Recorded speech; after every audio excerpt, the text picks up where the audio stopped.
इस deep dive में आपका स्वागत है। नमस्कार। आज हमारे पास है कबीरदास जी के दोहों का एक संग्रह जी। और हम एक खास दोहे पर ध्यान देंगे। जी। मिशन ये है कि सिर्फ इसका मतलब न समझें, बल्कि इसके पीछे जो गहरा संदेश है उसे आज के जीवन में देखें। बिल्कुल। कौन सा दोहा है? संसार समुंदर में भटकत रह्यो अनंत, कबीर नाव सतगुरु की बैठी करो पारगंत।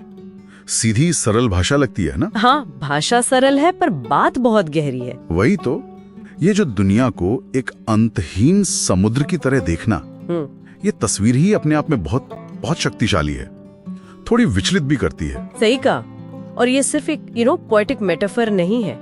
कबीर के समय और उनके दर्शन के हिसाब से देखें तो ये संसार समुंदर सिर्फ दुनिया की विशालता नहीं है।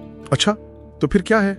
ये मोहमाया, भ्रम, अज्ञान उसका सागर है, जिसमें जीव यानी हम सब बिना सही दिशा के अनंत काल से भटक रहे हैं। अनंत काल से? हाँ, ये अनंत भटकाव सिर्फ मतलब कहीं घूमना नहीं है, बल्कि चेतना का भटकाव है, सही समझ की कमी। तो ये भटकना सिर्फ मतलब रास्ता खोना नहीं, बल्कि एक तरह से भ्रम में फंसे रहना है। बिल्कुल। और कबीर फिर कहते हैं कि इस अंतहीन स्थिति से निकलने का रास्ता है। हाँ, वो सद्गुरु की नाव। ये सद्गुरु कौन है? मतलब क्या ये हमेशा कोई इंसान ही होता है? ये बहुत अच्छा सवाल है। देखिए, स्रोत संग्रह में कबीर के दूसरे दोहों को देखें तो सद्गुरु का अर्थ बहुत गहरा है। ये सिर्फ कोई उपदेश देने वाला या टीचर नहीं, बल्कि वो सच्चा मार्गदर्शक जो भ्रम को काट सके, जो सच का अनुभव करा सके। तो कोई व्यक्ति हो सकता है? हाँ, कई बार ये एक जीवित गुरु के रूप में हो सकता है, लेकिन कबीर तो बाहरी आडंबरों पर बहुत चोट करते हैं, है ना? हाँ, ये तो है। तो क्या सद्गुरु हमारी अंतरात्मा की आवाज, हमारा विवेक या स्वयं सत्य का ज्ञान भी हो सकता है?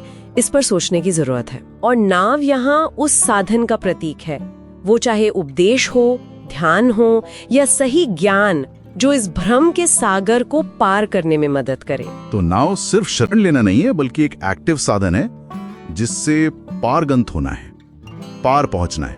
कहाँ पहुंचना है? मोक्ष या सिर्फ समझ? कबीर के यहाँ पारगंत होने का मतलब अक्सर सेल्फ रियलाइजेशन, भ्रम से मुक्ति और सत्य की सीधी अनुभूति से होता है। जीते जी। हाँ, ज्यादातर जीते जी। ये सिर्फ मरने के बाद का मोक्ष नहीं है, बल्कि जीते जी भ्रम के सागर से निकलकर ज्ञान और शांति के किनारे पर पहुंचना है। समझ गया। तो ये सागर डरावना भले लगे, पर कबीर निराशावादी नहीं है। वो रास्ता भी बता रहे हैं। कह रहे हैं कि भटकना अनंत जरूर है, पर ये स्थिति बदली जा सकती है अगर सही नाव मिल जाए। हाँ, और उस पर बैठने का यानी उसे अपनाने का साहस हो। तो अगर हम इसे आज के संदर्भ में देखें, आजकल का ये संसार समुंदर शायद सूचनाओं का महासागर है, सोशल मीडिया का शोर है। बिल्कुल। इतने सारे विकल्प, इतनी महत्वाकांक्षाएं, एक जाल सा है जिसमें हम अक्सर दिशाहीन महसूस करते हैं। हाँ, एकदम। तो यहाँ अनंत भटकाव क्या हुआ? शायद वो कभी ना खत्म होने वाली दौड़, या सही क्या है ये समझ ही ना पाना। बहुत सटीक बात कही। इस आधुनिक संसार समुंदर में वो सद्गुरु की नाव क्या हो सकती है? हाँ, क्या हो सकती है? क्या वो कोई मेंटर है, कोई मार्गदर्शक सिद्धांत, कोई किताब, या शायद कोई गहरी दोस्ती, या फिर बस रुककर अपने अंदर झांकने की क्षमता?